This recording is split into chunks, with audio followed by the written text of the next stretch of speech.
Menu லைஃபின் 2025 நிதி நிலைத்தன்மை நீண்ட ஆயுட்கால அறிக்கையின்படி மலேசியர்களில் 58 விழுக்காடினர் மட்டுமே ஓய்வூதியத்திற்காக நிதி ரீதியாக தயாராக இருப்பதாக உணர்கின்றனர்.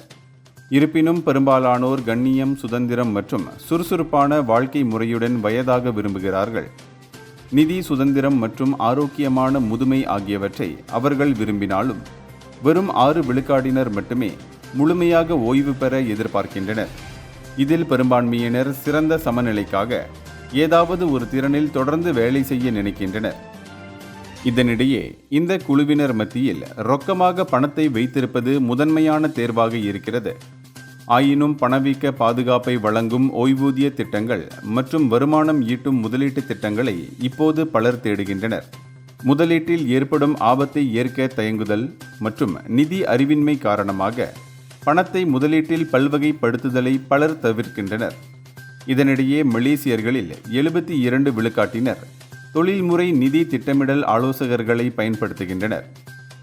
இந்தியர்களின் இதய குரல் மக்களோசை.